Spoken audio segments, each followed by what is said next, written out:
fait, cette visite d'État est l'aboutissement de tout un processus, parce qu'il y a 5 ans, jour pour jour, le président Patrice Talon était déjà en visite de travail ici, une visite au cours de laquelle il avait invité le président Xi Jinping et les autorités chinoises à observer le Bénin et à voir les travaux et les réformes qui seraient mises en œuvre par le gouvernement de la République béninoise pour pouvoir améliorer le climat des affaires, améliorer la gouvernance du pays et rendre le pays prêt pour attirer les investissements. Et donc cette visite d'État venait en couronnement en fait de tout ce parcours, puisque le président Patrice Talon est venu présenter les résultats de toutes les réformes qui ont été mises en œuvre au Bénin et dire aux autorités chinoises que le Bénin était désormais prêt pour attirer les investisseurs chinois de taille pour pouvoir transformer l'économie béninoise, créer des emplois pour la jeunesse béninoise et mettre en œuvre un partenariat stratégique entre la Chine et le Bénin sur la promotion des investissements chinois au Bénin. Le président Xi Jinping a répondu favorablement à cette évolution, en tout cas à ce parcours qui a été réalisé par le Bénin. Cette acceptation du président Xi Jinping est déjà matérialisée en fait dans la volonté du gouvernement chinois d'adopter et d'être aligné parfaitement sur l'ambition que porte le président Patrice Talon. Et pour cette raison, le président Xi Jinping a marqué son accord pour que le partenariat entre le Bénin et la Chine soit porté désormais à un niveau stratégique, ce qui va se traduire dans les semaines et mois à venir par une intensification des investissements directs chinois au Bénin dans le secteur de la manufacture, de la transformation de nos produits agro-industriels, notamment au niveau de la zone industrielle de Glojigbe, mais plus globalement en fait dans le domaine des services. Aujourd'hui, les échanges entre la Chine et le Bénin ont été en 2022 de l'ordre de 2 milliards de dollars en hausse de 30% en glissement annuel. Au cours de cette visite, il y a eu plusieurs accords qui ont été signés qui posent le cadre qui va permettre d'implémenter cette nouvelle vision du partenariat entre la Chine et le Bénin, parce que le Bénin sera un exemple de ce nouveau partenariat que la Chine propose aux pays africains. La Chine souhaite désormais passer d'un partenariat d'aide au développement basé sur la construction des infrastructures à un partenariat d'aide à l'investissement basé sur l'investissement dans les domaines industriels et manufacturiers. Donc le Bénin sera un pilote dans cette nouvelle vision et nous repartons de Chine aujourd'hui avec une vision très claire partagée par les deux présidents qui désormais va être déclinée dans les semaines et mois à venir en investissement concret, durable et créateur d'emplois. Il est important de noter qu'au cours de cette visite et de l'accueil offert par le président Xi Jinping, le président Patrice Talon a à plusieurs reprises dit l'admiration que le Bénin portait au modèle chinois et à la réussite chinoise en termes de réduction de la pauvreté, d'amélioration des conditions de vie des populations et le fait que le Bénin voulait s'inspirer de ce modèle pour pouvoir améliorer également les conditions de vie des populations béninoises.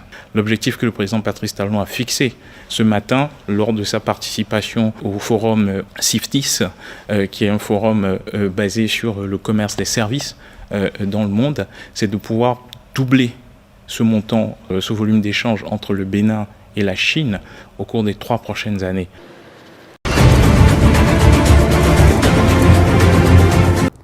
La NIP reste prête à vous écouter vos conseils et vos doléances.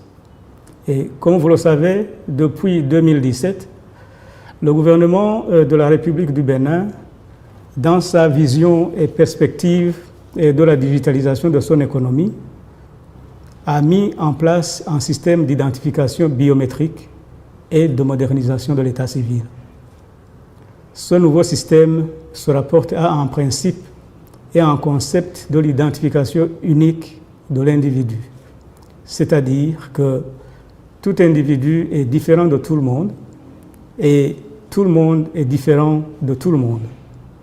Maintenant, dans la pratique, cela revient à identifier de façon unique toute personne bénéficiaire d'un service, que ce soit dans le public ou dans le privé.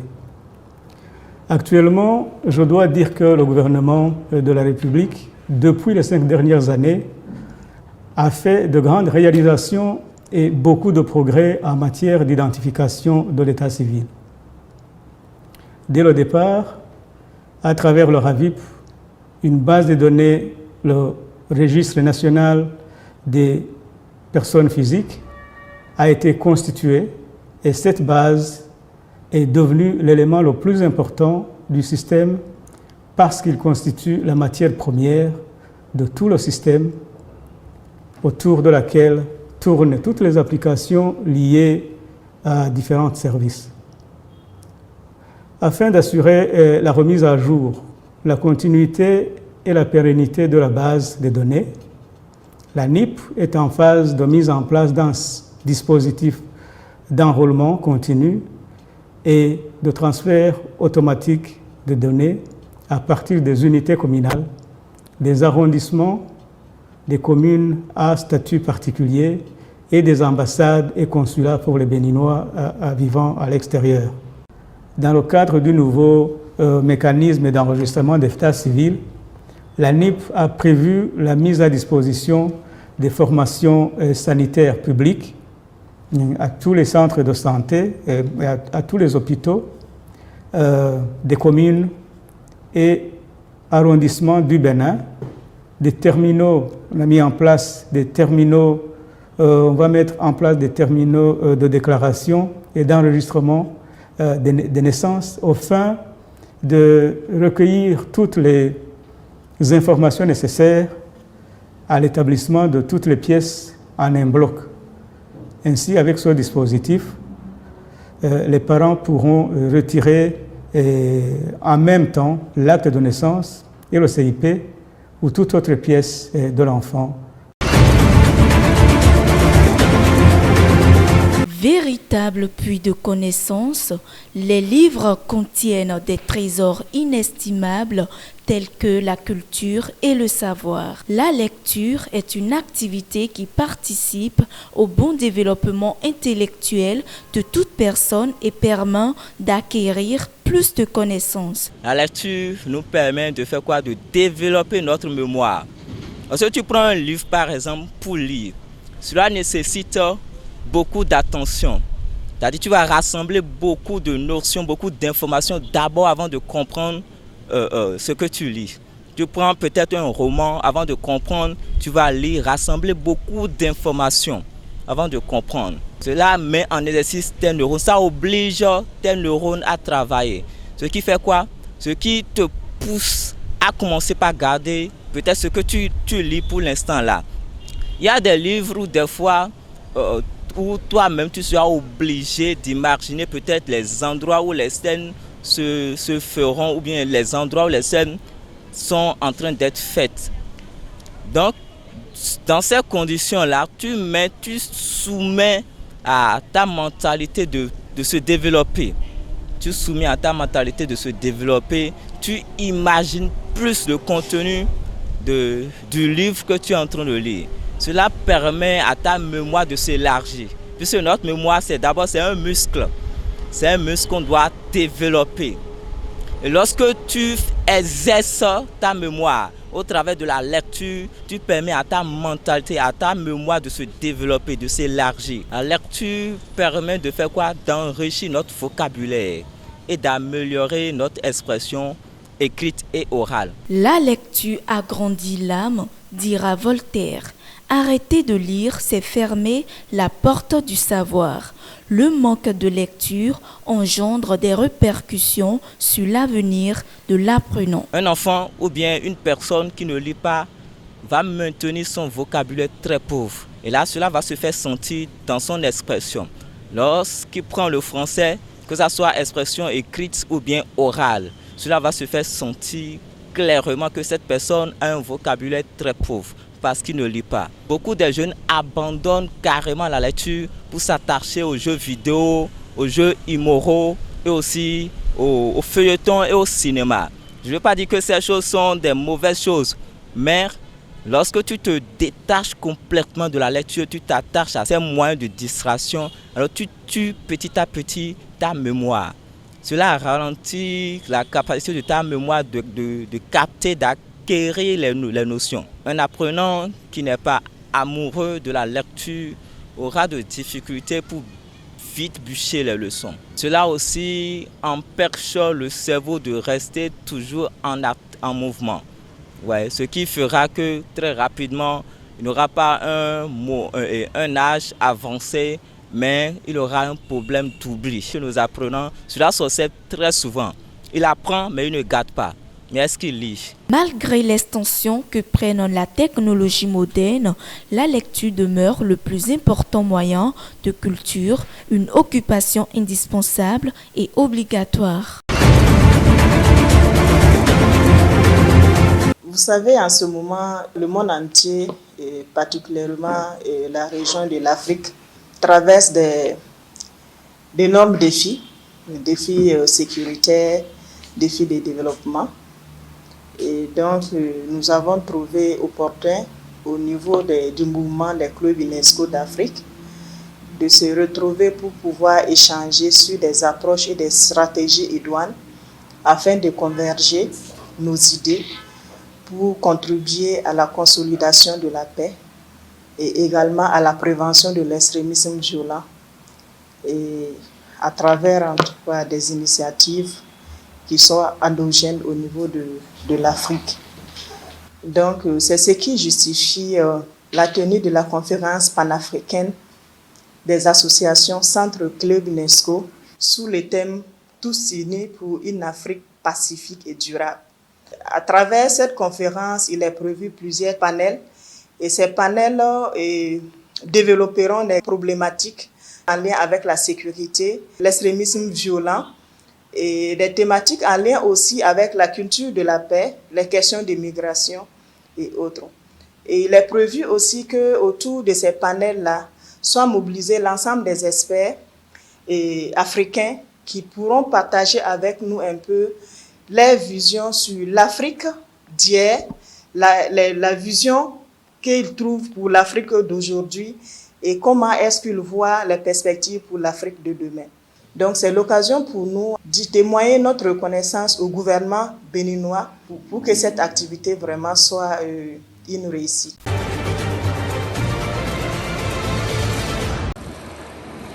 La ligne bleue ou le train urbain qui traverse la mégapole nigériane a démarré ses activités ce lundi sous le regard du gouverneur de Lagos et de quelques habitants de la plus grande ville du Nigeria. Le nouveau train tant attendu devrait opérer de 5h30 à 23h, de quoi réduire les immenses embouteillages. C'était très court, mais c'était une expérience très agréable. Tout était bien organisé et j'ai adoré ça. En moins de 10 minutes, nous avons contourné tout le trafic. Ce train va donc être un stimulant pour l'économie de Lagos et pour améliorer la vie et la santé des habitants. Pour marquer le coup, la ligne bleue a transporté lundi ses premiers passagers, dont le gouverneur de l'État, Babajide Sanwo-Olu. Il s'est félicité du nombre d'abonnés à Cori, une application permettant de réserver des voyages inter-États. Près de 4 millions de citoyens possèdent déjà la carte Cori. Cette carte pourra être utilisée dans les trains. 4 décennies après que le projet de train urbain a été évoqué pour la première fois, sa phase de lancement de 13 km relie la partie continentale de la ville très peuplée à l'île de Lagos, plus aisée. Le train permettra aux gens d'atteindre leur destination plus rapidement. Il réduira également la pollution car il fonctionne à l'électricité. Et bien sûr, il rendra les transports plus confortables. Dans un mois, le tronçon ouvert lundi devrait transporter entre 150 000 et 175 000 passagers par jour. Après l'achèvement de la deuxième phase, la ligne devrait permettre à quelques 500 000 personnes de se déplacer quotidiennement.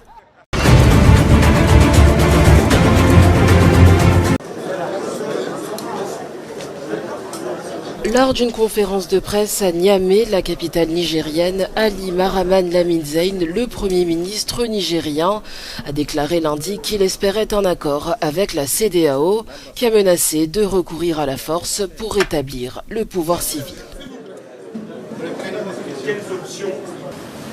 Nous avons reçu à 4 reprises des délégations. Nous-mêmes, nous avons effectué un déplacement et nous avons bon espoir dans quelques jours de parvenir très rapidement à une entente pour que toutes ces mesures soient levées. Les pourparlers en cours avec la communauté économique des États d'Afrique de l'Ouest n'empêchent pas les autorités nigériennes de se préparer à une éventuelle intervention, comme l'a indiqué Lamine Zein en déplorant une guerre injuste. Mais en tant que gouvernement responsable, on s'attend à tout moment à ce que le pays soit attaqué, et c'est ce qui est dommage. Toutes les dispositions sont prises pour que nous puissions nous défendre. Il faudrait que vous le sachiez. Je dis bien toutes les dispositions. Et ce serait une guerre injuste. Bola Tinubu, le président du Nigeria, qui est également le président en exercice de la CEDEAO, a suggéré jeudi dernier une période de transition de 9 mois. Les militaires ayant précédemment évoqué une transition de 3 ans n'ont jusqu'à présent pas répondu à cette suggestion.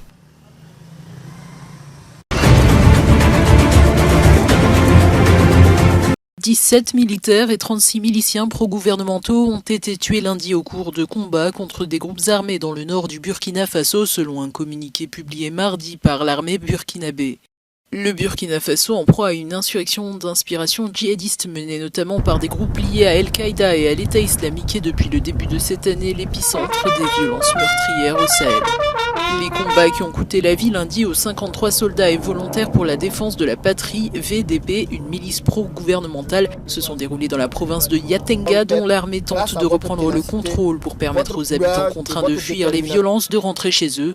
L'état-major a également enregistré une trentaine de blessés qui ont été évacués et pris en charge. Il précise que des opérations de riposte ont permis de neutraliser plusieurs assaillants, de détruire leur matériel de combat, et affirme que des opérations sont toujours en cours dans la zone. Le Burkina Faso, théâtre de 2 coups d'état militaires en 2022, est pris depuis 2015 dans une spirale de violences djihadistes qui ont fait depuis 7 ans plus de 16 000 morts et plus de 2 millions de déplacés.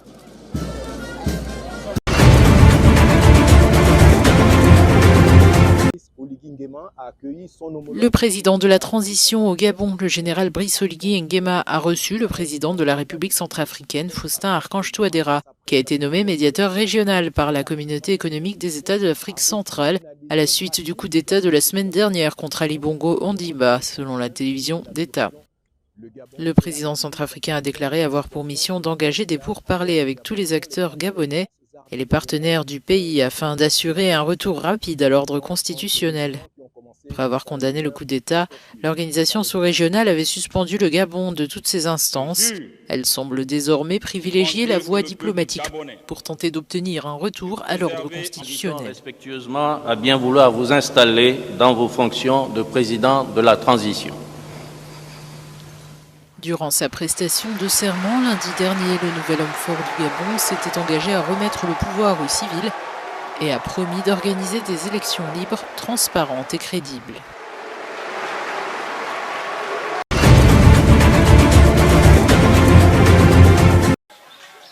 Dans les camps de déplacés d'Ituri, province déchirée de l'Est de la République démocratique du Congo, il règne chez ces familles de réfugiés un sentiment de désespoir.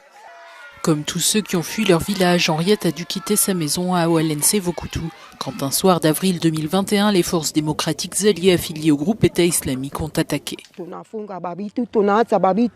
Quand nous avons été forcés de fuir, nous avons tout abandonné, nous avons tout quitté et ils ont mis le feu à toutes les maisons. Ce jour-là, ils ont tué 4 personnes, dont ma sœur, 2 hommes et une autre femme. Ils les ont poursuivis dans la brousse et les ont tués là-bas. Les acteurs humanitaires et les agences de l'ONU sont dépassés. L'aide ne suffit plus et les besoins ont augmenté du fait de nouveaux conflits ou de la résurgence d'autres, comme la rébellion du M23 au Nord Kivu. Dans la province d'Ituri, il y a 1,7 million de personnes déplacées, déracinées de leur zone d'origine, ce qui représente 39% de la population de cette province. C'est un chiffre choquant, c'est énorme. Cela signifie que 4 personnes sur 10 sont déplacées dans la province de l'Ituri. Les déplacés reprochent au gouvernement de ne rien faire pour eux. Le gouverneur de la province, le général Johnny Luboya Nkachama, assure le contraire, tout en évoquant les moyens limités de l'État.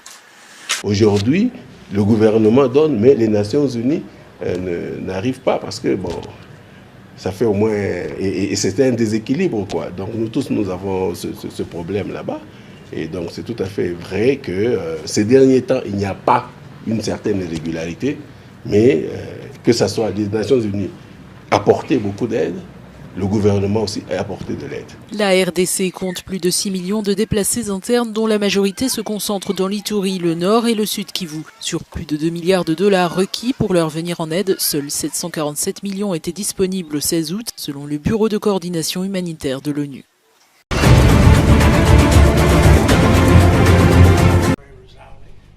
Au sommet africain pour le climat qui s'est ouvert lundi au Kenya, l'émissaire américain John Kerry a appelé mardi à une transition énergétique globale alors que le président kényan s'est prononcé en faveur d'une taxe carbone pour les grands pollueurs.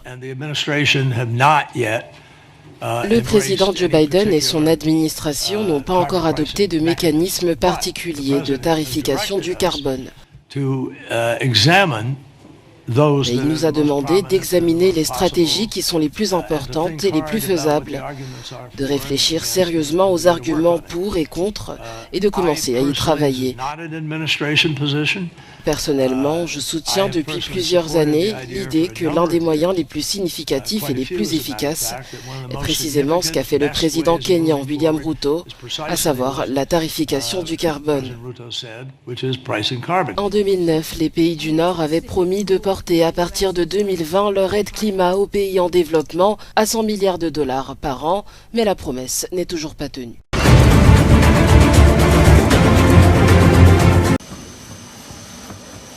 La présidente taïwanaise Tsai Ing-wen a entamé mardi un voyage de 4 jours en Eswatini pour célébrer l'amitié entre les deux pays, a-t-elle déclaré en quittant Taïwan.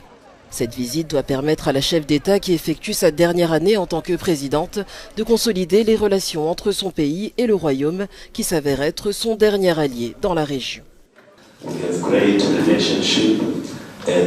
Nous avons d'excellentes relations avec Taïwan. Et elle continue à se développer avec le temps. Je suis sûr qu'avec votre présence ici dans le Royaume, nous serons en mesure de renforcer notre coopération. La rencontre entre le roi Mswati III et Tsai Ing-wen a abouti à la signature de 3 accords, de quoi renforcer la présence diplomatique de l'île que la Chine revendique comme son territoire.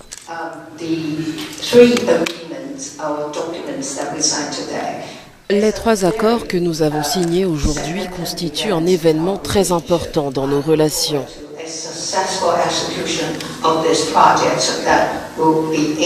J'espère que ce projet sera mené à bien afin que nous puissions établir des réserves pétrolières stratégiques et les structures nécessaires pour rendre l'approvisionnement en énergie plus sûr pour l'avenir. La présidente de Taïwan devrait rester dans le royaume jusqu'à jeudi pour célébrer le 55e anniversaire de son indépendance, ainsi que 55 ans de relations bilatérales.